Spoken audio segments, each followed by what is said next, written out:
Seldom one feels not only proud of the friendships that we see around us today, this morning, but also seldom to see us gathering here as Saudis, celebrating a change, a dramatic change. A dramatic change that is brought by our leaders, specifically a younger leader who is leading all the youngsters, and in that matter, all the young, imaginative aspirations and goals for what not Saudi Arabia today, but what Saudi Arabia would be in the future. It's the beholding of today's matter to change it and to move it forward to a better future that will be led by this generation and the generations to come. So whatever you see today in Saudi Arabia, whatever you see tomorrow in Saudi Arabia, is not the work of myself or my generation or the generation that just preceded me or the generation that just came after me. I am empowered by a young leader who has the vision, and he is the owner of that vision, Vision 2330. But the empowerment has spread in Saudi Arabia to the many youngsters that you saw in the gallery, and the many youngsters that are working the day and night, delivering not for my future, but for their own future. And I'm proud to say, in Saudi Arabia, it is not the men of Saudi Arabia, but actually it's the women and men of Saudi Arabia that will deliver the future that we all are aspiring for all of our children and the children of our children to live.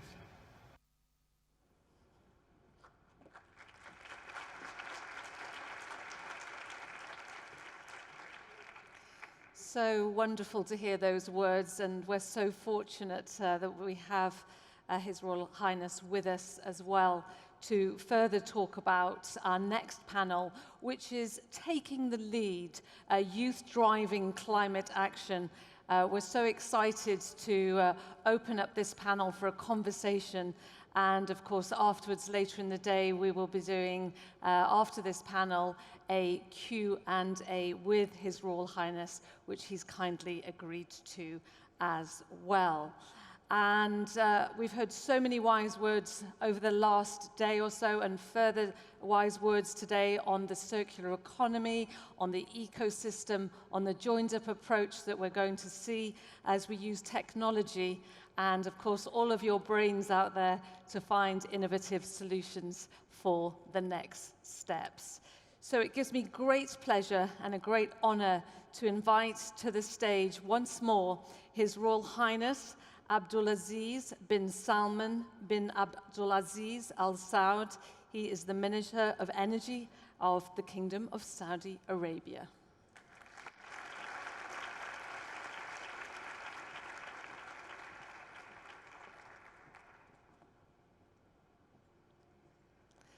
And it also gives me a great pleasure to invite Eman Alhajji. She is the President of Student Sustainability for Kaust of Kingdom of Saudi Arabia as well, to join us here on the stage.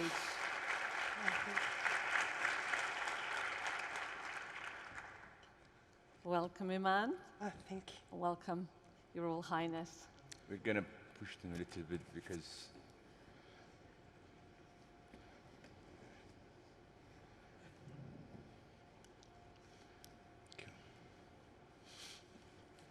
thank you.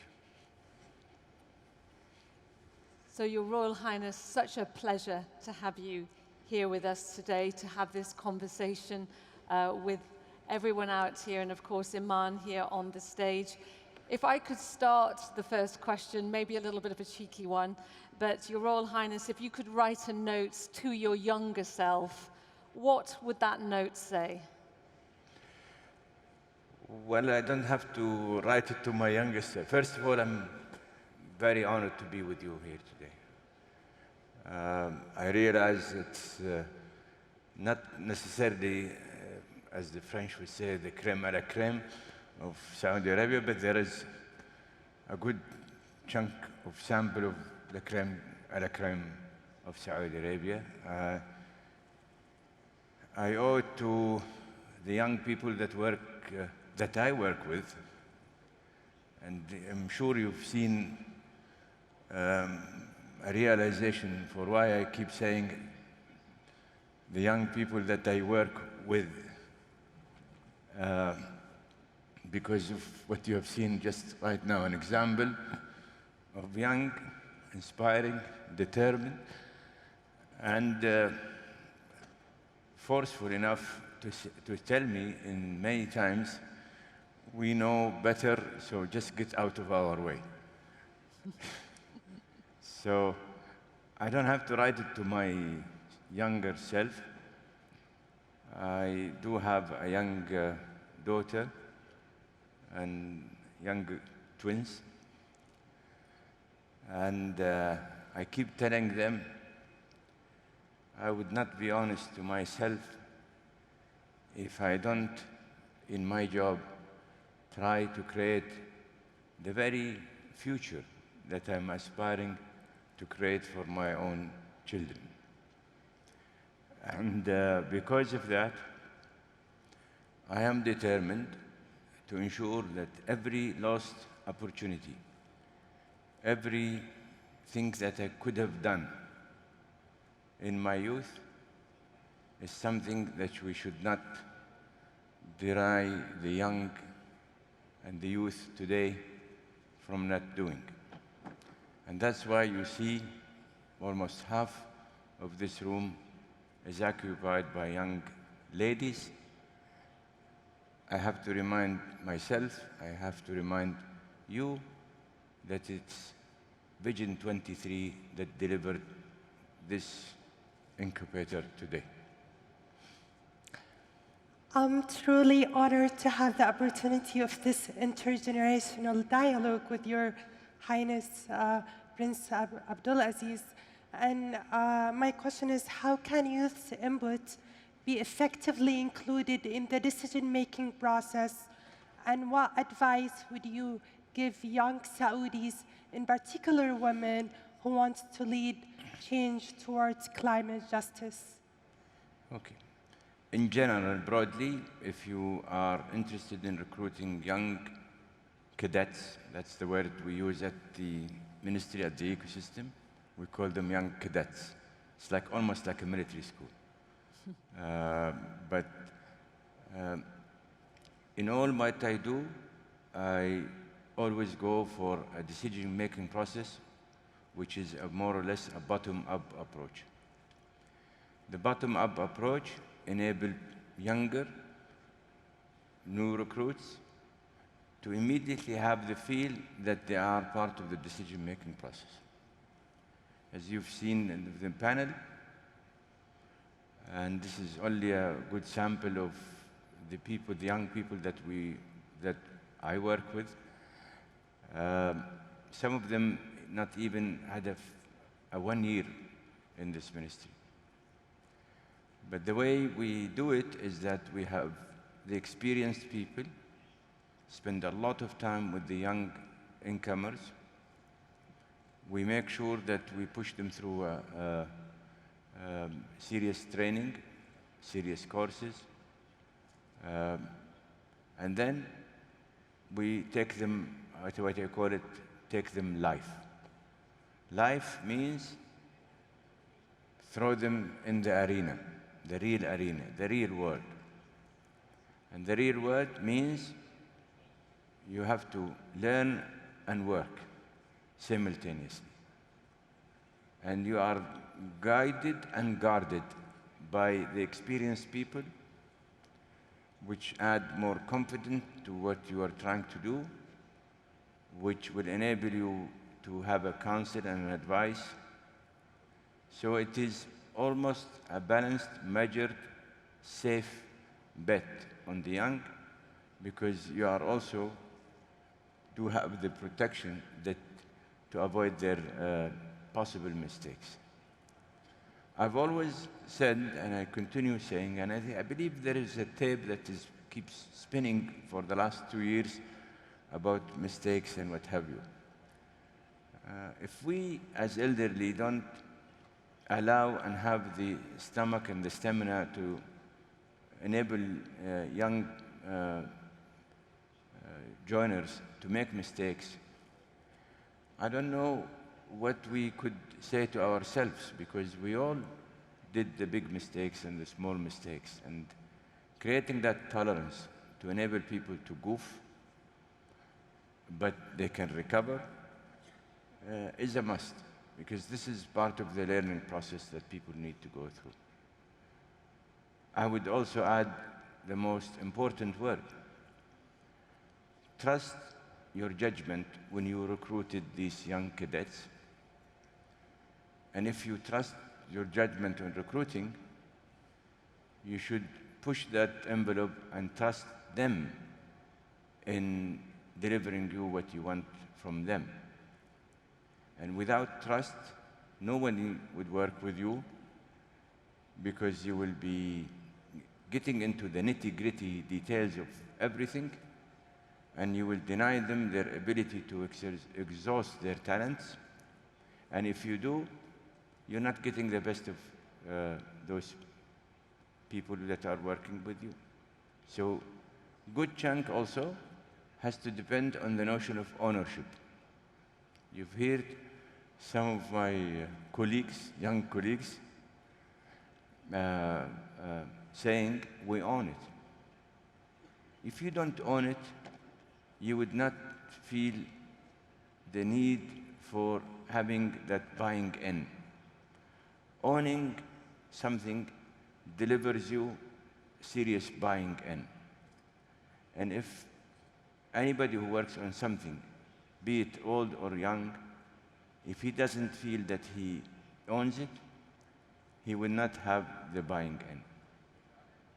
And that's why I keep emphasizing that none of the things, the good things that we would do, will happen without engaging everybody in a bottom-up approach. Your Royal Highness, thanks for your trust and empowerment. If there would be one word or one thing that you would say to young leaders, world leaders at COP26, and the youths watching the unfolding of their future, what would it be? Well, we made it easier yesterday, and we will even make it more easier tomorrow when the Crown Prince issue also his second set of initiatives. We cannot reach the world without a balanced view. Again, you've heard from my colleagues a while ago, their aspiration for continuous sustainability of the environment, yet you want to enable this generation and the generations that would come after with the enablers that would enable them to push the envelope when it comes to economic prosperity, economic growth, diversification of the economy, and what have you. And for that to happen, you need the financial resources. There is also the issue of what I call it energy security, which requires the world to be much in tune with the idea that we need all the resources in the world for us to energize the economies. And because of that, we need to work on the solutions that would mitigate the concern with some of the resources that are in use today, such as coal, gas, and oil. And for that to happen, we have two choices. There are those who advocate getting rid of these things, and there are those whom we belong to, that we should find remedies to mitigate and let the world congregate around the idea of emission reductions as opposed to the idea of getting rid of sources of energy. We accepted the challenge and we created this concept of the circular carbon economy, and we were going to move ahead with it, and we are moving with it, especially now we've got consenting parties as the G20, and also in COP26, hopefully you will see more emphasis on that. We already have partners, we're working, we have the team ourselves. By the way, the team does not only incubate people from the ministry or the ecosystem of energy. No, CCE requires a holistic approach that would include even attending to greening and attending to desertification and what have you. Thank you so much, Your Royal Highness. And now I'll hand it to Sarah. Thank you, Eman, and thank you for those amazing questions. I have just one more question before we invite the floor to ask the question, because that's why we're here today, is to listen to the youth and what they have to say. So when I was preparing this question, I asked my daughter. She grew up in the Gulf. She rides her horses across the desert. And I said, is there one thing that you would like to ask? She had a few, but one of them was, is the tech we need to solve this developing as the same rate as the problems we need to solve? And I didn't hear the first one. She was saying that, is the technology moving at a fast enough rate to solve the problems that we need to solve? Is it moving at the same rate? You could answer her that I gave you this answer. You know, humanity goes through this issue of which comes first, chicken or the egg. I'm very determined that it's always the chicken. And the chicken would roast the egg. Now, the chicken in our case here is a belief in human ingenuity. Let us remember what was the word 100 years ago. Look at what medicines were created. Look at technology, how it evolved. Look at this and that, how it evolved. So we should start with the old recipe, believing in ourselves and accepting the challenge of creating solutions. Look at what the world did with vaccinations, for example.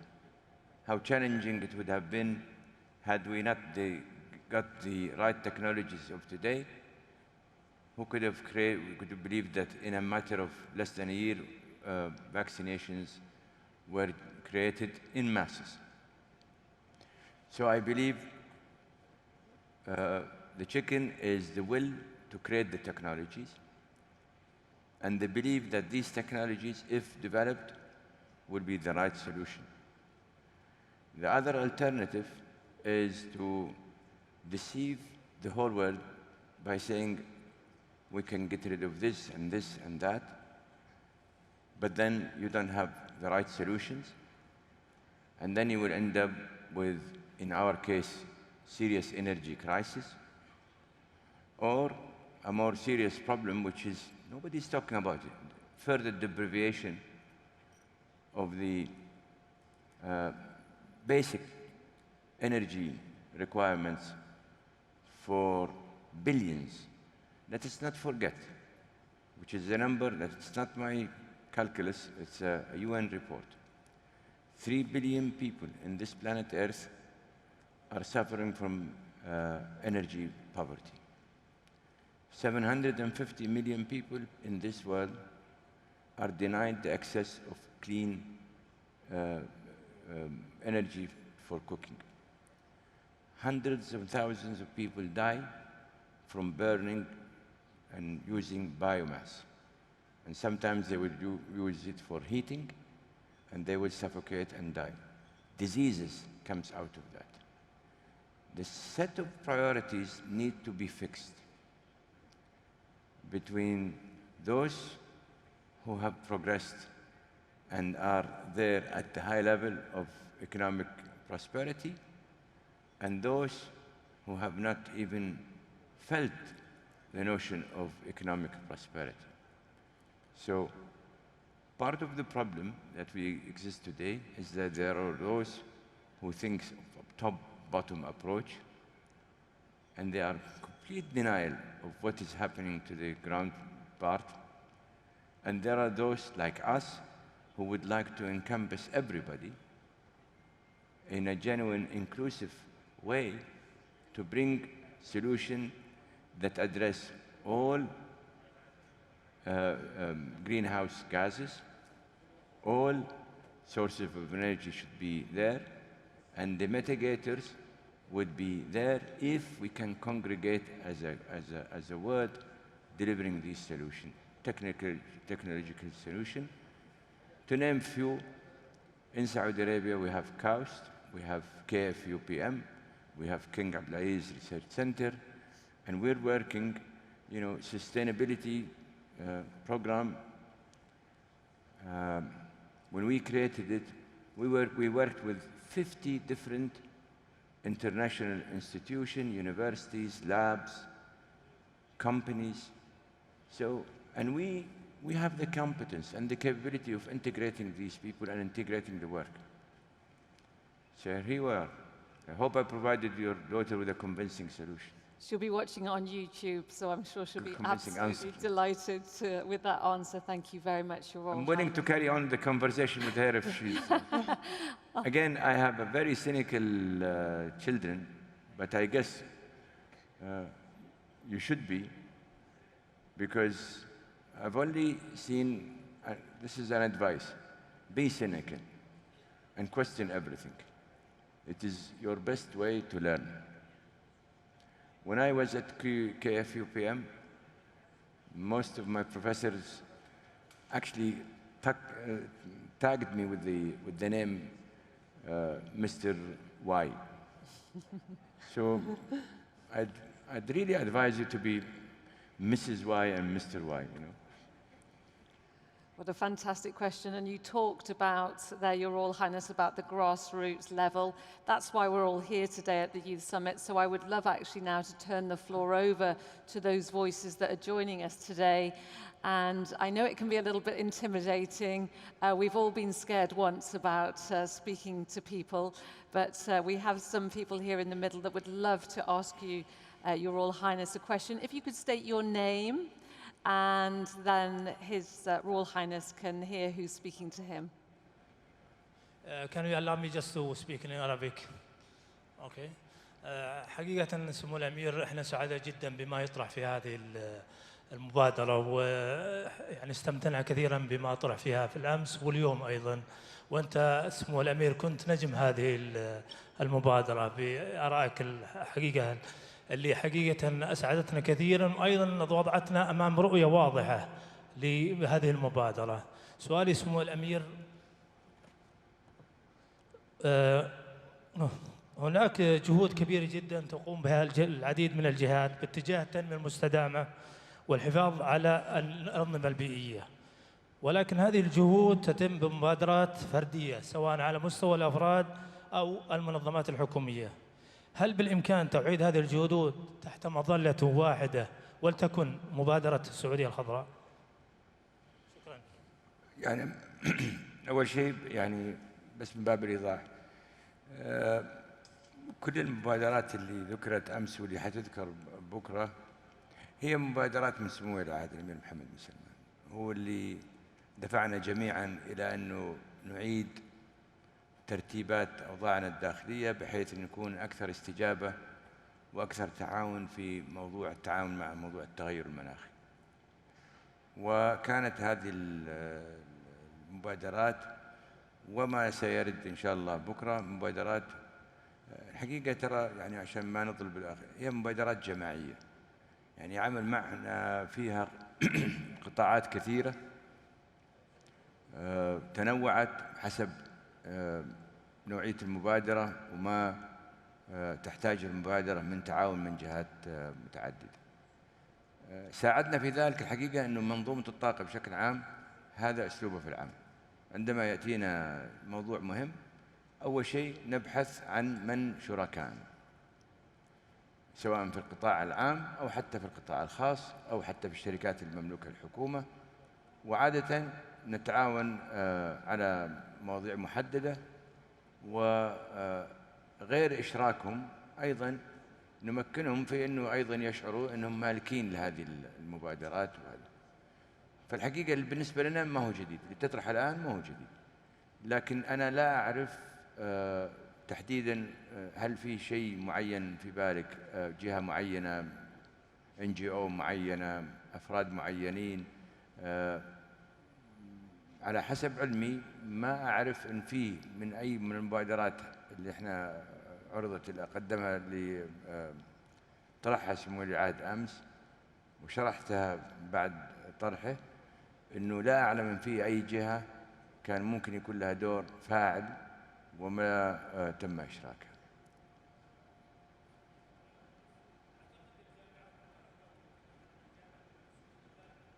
ما نسمعك.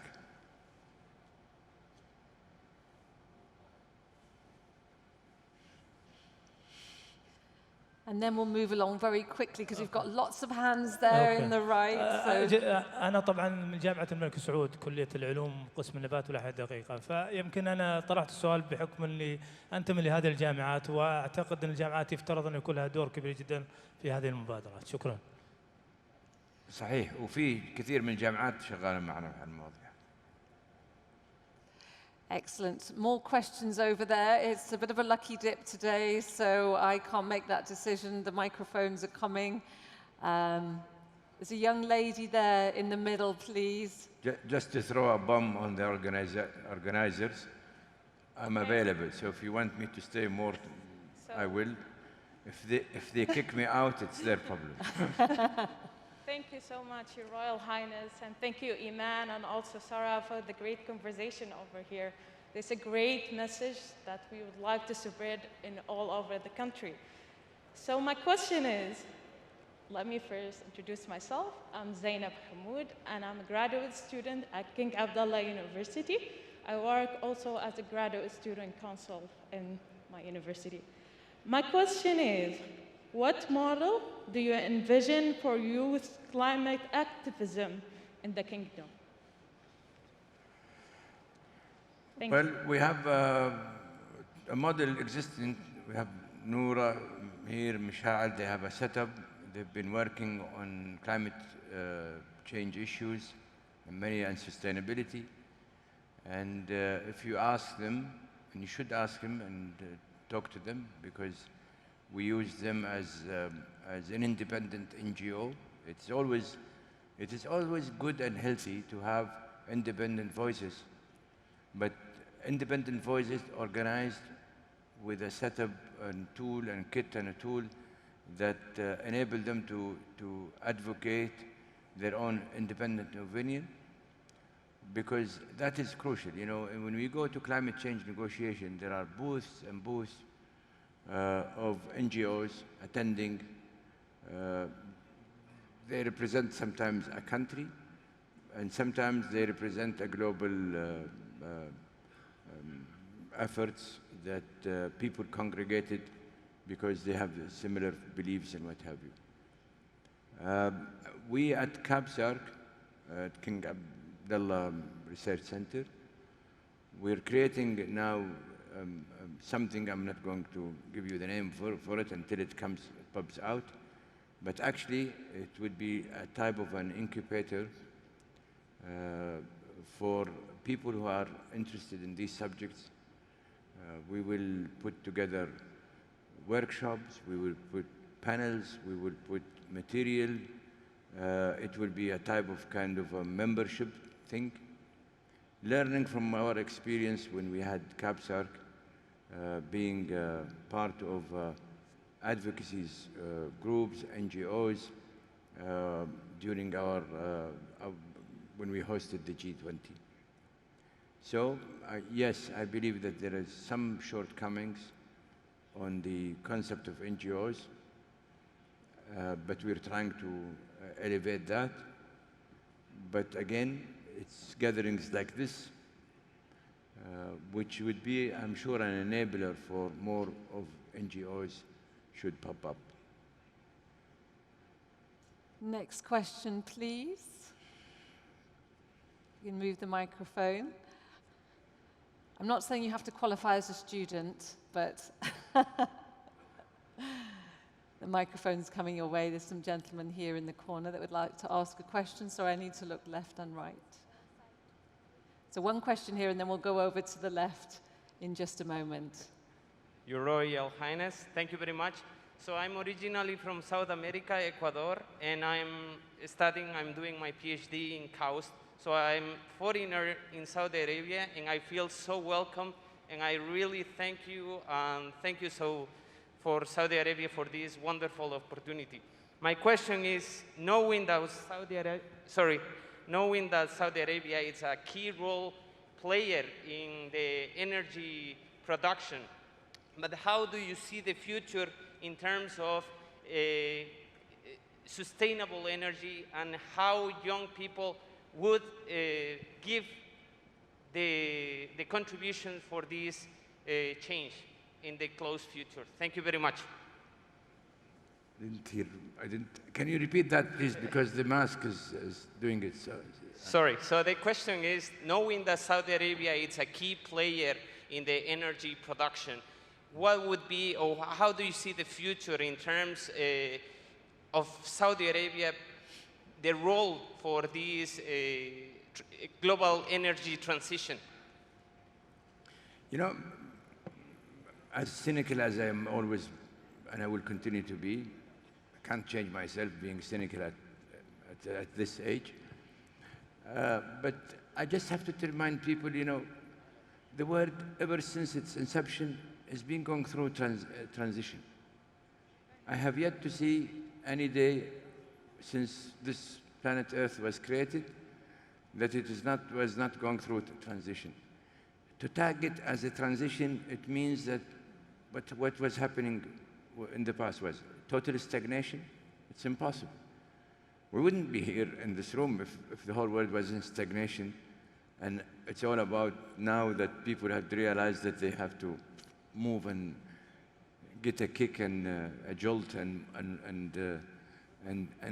move into this transition. But because the world has been transitioning and will continue transitioning, there is this concept of adaptation. We have to have this built-in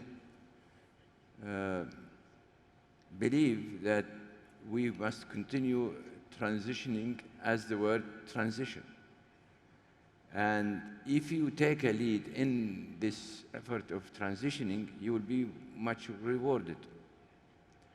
So if you see what is happening to IT, it is simply somebody think that the world will be going this way, and people work hard to create these technologies that enable people to do these things.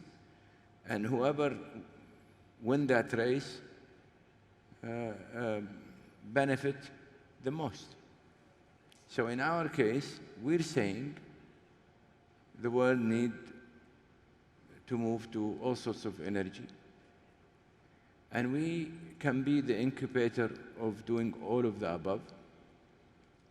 So, and the world needs cleaner gas, cleaner oil, cleaner gasoline, cleaner diesel. But the world also needs renewables, both wind, solar. And the world needs electrification, and the world needs hydrogen. Comes to think about it, and I'm willing to sit with you in a workshop or just to showcase for you that we will be the most competitive country in planet Earth in developing all of the above. So where are we going? We're becoming an energy country. Why? Because we are, and with what we are trying to do and trying to achieve, and with what I see in front of me, hell, we will be competitors. Okay? So we have one final question. There's a young lady here at the front in the green shayla. If we could pass the microphone along here, if you could put your hand up, if you could say your name and where you're studying, please. Hello, everyone. My name is Judel Fayez, and thank you, Your Royal Highness, for your answers before. So my question is, we talked about young leaders in different fields, and we've talked about how the energy mix will help the evolution of energy in general. But the part is, many of the countries, as you talked before, don't have access to these kind of energies. And with the push of using glass or different alternatives, these countries won't be able to economically fit that criteria and work on that. What can we do from an energy side, sustainable side, to provide these countries with the access to the energy that we have? Well, you know, I'm chewing my tongue because I want to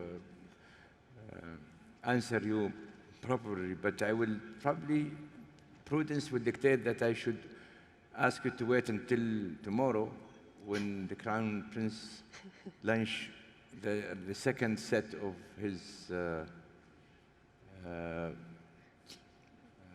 initiatives, because there are quite a few goodies in that direction. We as a country have always, and we've been working with the UN and most of these bodies that are tuned in this issue. This is a very serious humane issue. The world cannot be satisfied when there are a set of countries that are growing and prosperous and healthy and what have you, and would like to cocoon themselves with an ecosystem, an environmental ecosystem, protective ecosystem, and they are not mindful of the other set who are, as I said, deprived of their basic needs. And therefore, if the planet Earth ecosystem need to be protected, the well-being of those who are way below in the ladder of sustainability or growth or prosperity, they have to be brought upward.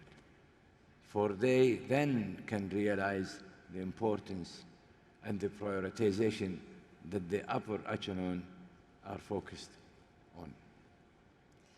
Well, thank you so much for that question, and thank you so much for that answer. Where is Richard? Would you like a... Short of somebody throwing a bottle on me, can we have another 5 minutes, if you don't mind? Or are you going to kill me now? I'm sure he'll give you another 5 minutes, Your Royal Highness. Okay. Maybe I thought the bottle was coming. Not yet, not yet. I think we had some questions on the left-hand side of the room. I'll let you pick, because I know they've been very patient there. My name is Muad Al-Dosri. I'm a research engineer from SABIC. And my question is, what is Saudi Arabia objective in terms of energy export? Does the kingdom plan to export energy in the near time run? So this is my question. Thank you very much. Mark my word and tape it and remind me of it. We are the best and biggest exporter on planet Earth when it comes to oil. Being in SABIC, we are moving our rank in chemicals. And we have an ambitious program to move forward in that ladder when it comes to chemicals. We are utilizing our gas as a fuel of our indigenous uses that would enable us to create the chemicals and also to industrialize ourselves and create our country as a big service hub. We are the holder of the cheapest kilowatt per hour when it comes to renewable, both solar, and wind. And we intend to maintain that record with us because we have the enablers. Beautiful flat land and beautiful sun, and we have bought ourselves the most efficient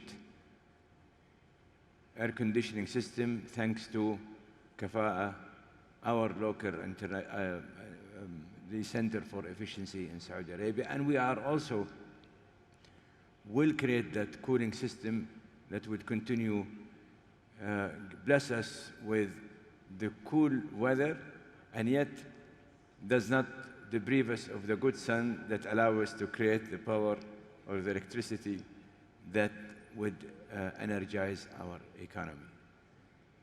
We are also working on hydrogen, and as I was saying yesterday, we're putting our money where our mouths are. Let's not forget in NEOM today, we have the biggest adventure when it comes to green hydrogen.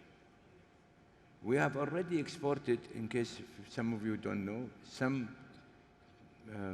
ammonia coming from blue hydrogen. And mistakenly, I did mention some numbers yesterday because the whole thing was so, but we intend to produce and export something within the neighborhood of about 4 million tons of hydrogen by 2030. Why? Because green hydrogen is produced through renewable and water. As a holder of the record of renewable, as a country that worked hard for 50 years on desalination, we have created even our own technologies. We are now creating water using electricity instead of fueling it with gas or liquids. So we're moving into that direction. Both renewable and some desalinated water is the ingredients that would allow you to produce green hydrogen. There is nowhere in planet Earth can produce both at a cheap cost than this country.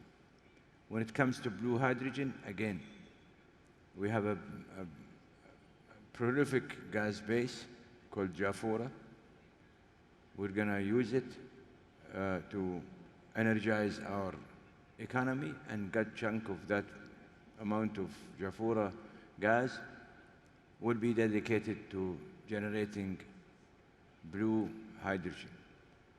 Believe me, we are approaching today, yesterday, and we will tomorrow, asking people, asking countries, such as Japan, such as EU, give us your future demand for us to enable us to start working on them, because we would like to be ahead of everybody in that game, and we would like to be the biggest supplier to hydrogen. I did once say something with an apology. I said, my apologies, ladies and gentlemen, Saudi Arabia is determined to be the energizer of the whole world.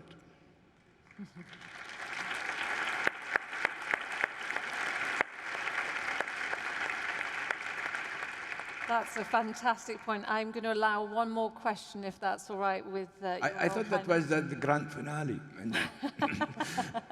But it has to be from a student, and maybe a young lady.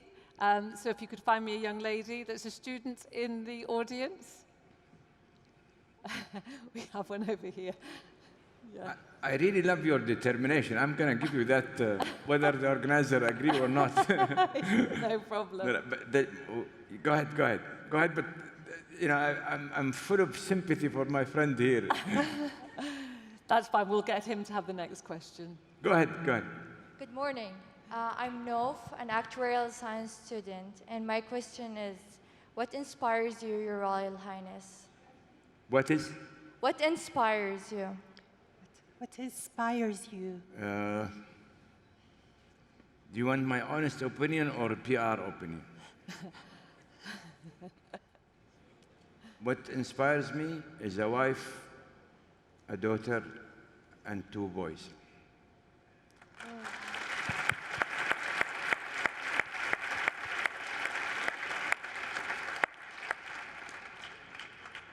And if I am honest, I would like everyone in this room and everywhere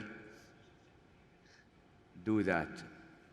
Because if we have a straight, strong bond with our families, determined to give them what you really like to do to them, to give everybody what you really like for your own family, we're in good shape.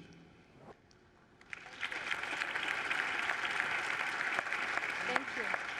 So we have a young gentleman in the front here who's been waiting patiently. If you could just wait one moment, pop your hand in the air, and we will bring a microphone to you.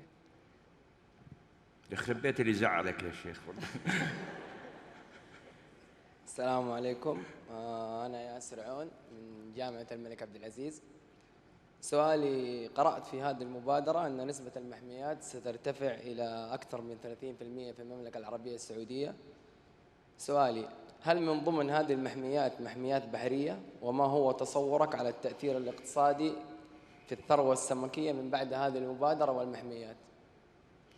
والله ولدي لو يعني ما ودي أجاوب بشيء في أعرف يقينا إنه في أحسن مني وأخير مني. بالنسبة للتحلية أعرف لأنه شغلنا مع الإخوان في التحلية هذا، لكن موضوع الثروة السمكية وكذا هو اختصاص الحقيقة. وين نورة ستيري؟ نورة؟ I think you have a better answer than me. Can you ask? She has a. I am the minister, and she has a better answer.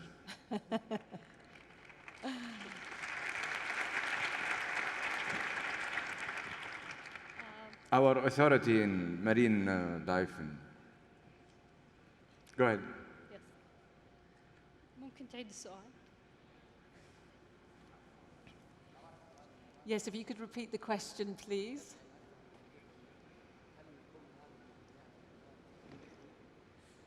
If you could repeat the question, please, so that she can give you an answer. أيوة. So ما أقدر أردك على الجهة المادية، ولكن نعم حتكون البحريات ضمن من الاهتمامات الكبيرة عندنا، لأنها جزء كبير من امتصاص الكربون حتكون من الجهة البحرية. Okay. Thank you so much for that. We have so many questions. I'm thinking that it would be a really good idea to write some of these down. Maybe one more, and then we're going to have the final question on stage. If we go over to the right. That's a good lesson for everybody. Make sure that you surround yourself with qualified people. Absolutely. So we'll take the microphone over here for one more question. And then I suggest we all write down these questions, and we will be more than happy to forward them to your office for reflection on after this session, because it's so nice to see you all engaged. If we could get a microphone over here, please. Thank you. بسم الله الرحمن الرحيم. بدر الحربي من جامعة الملك عبد العزيز كلية العلوم البيئية. سؤالي: هل مشروع الاستمطار الصناعي مرتبط بالمشروع سعودية خضراء؟ ما سمعت أي مشروع أبوي؟ مشروع الاستمطار الصناعي. يا رأس جالس تسألني أسئلة ما هي شغلة وزارة البيئة أو وزارة الزراعة والمياه، فمعلش يا ولدي. دكتور عطاس، أعتقد كان عندك خلفية سابقة على الموضوع هذا ولا لا؟ دكتور كان رئيس هيئة السلام عليكم جميعا.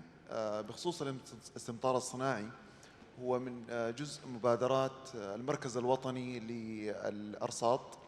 هي كانت مبادرة بدأت من الهيئة العامة للأرصاد وحماية البيئة، وانتقلت الآن إلى المركز الوطني للأرصاد. إذا كان تبغى معلومات زيادة عنها ممكن تواصل معي إن شاء الله وأوصلك بالأشخاص المعنيين بإذن الله. شكرا لكم. So I'm afraid I'm going to have to cut it short, if that's all right. I have a suggestion. I think I have few of our cadets in the ecosystem here. If I can lean on you, work out an arrangement before the end of the day that you create a type of arrangement where good chunk of, not an email address, no. I want it to be more or less transparent, maybe a WebEx or something, where I could, those of our potential, hopefully, I really would like to encourage you to come and work for the energy sector, specifically the oil ministry and then the rest. So, but for that, I honestly, I would believe if we can create a type of a WebEx additional event where our friends here who would like to carry on asking questions, that we should keep the discussion alive and continuous. So can I lean on the 5, 6 cadets that we have had here and others here to create that and work it out? And they will announce their names, so you could approach them, and they will communicate with you on how to reach them and how to approach them. And I could be for an hour and a half, if you want, going through that further exchange. Okay? This is wonderful. Yeah, a really wonderful, elegant solution. Thank you very much. And Eman, you have the last question here with my daughter as well. We were talking about this before we came on. You said that children are asked the most difficult questions. So Eman was listening to my daughter and she said, what will be not your just role? difficult, but also sometimes embarrassing questions. This one might be. It was, she said, what will be your next car? Certainly not electrical.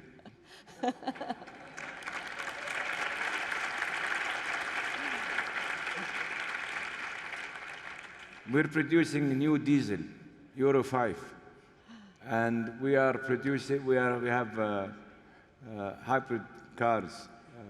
As a Minister of Energy in Saudi Arabia, I have to be faithful to my beliefs. However, the country will be manufacturing electrical car, and again, you know, it's a very safe bet. You have to keep your options open. So as a regulator also, we have now issued a regulation that allows for gas stations to have ability for people to fill their car with electricity. I don't want to tell you what we're going to do with these electrifiers, because, you know, we will make sure probably that somebody get electrified. This way they would not come near these fires. But you know, again, we have to be faithful to our new approach. We have to be encompassing everything and anything. Again, we will be the producer. Again, I feel sorry for people that talks about the demise of Saudi Arabia, blah, blah, blah. We're going to be producing electricity, the cheapest electricity in planet Earth, period.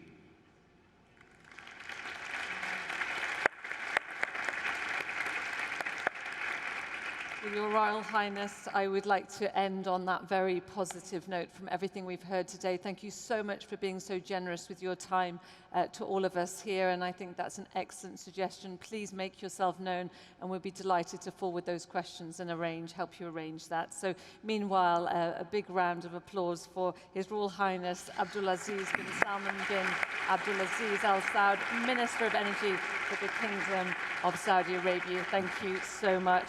And of course, to Eman, thank you so much for joining us on the stage. Eman Alhajji, President for the Students of Sustainability. Thank you for your input.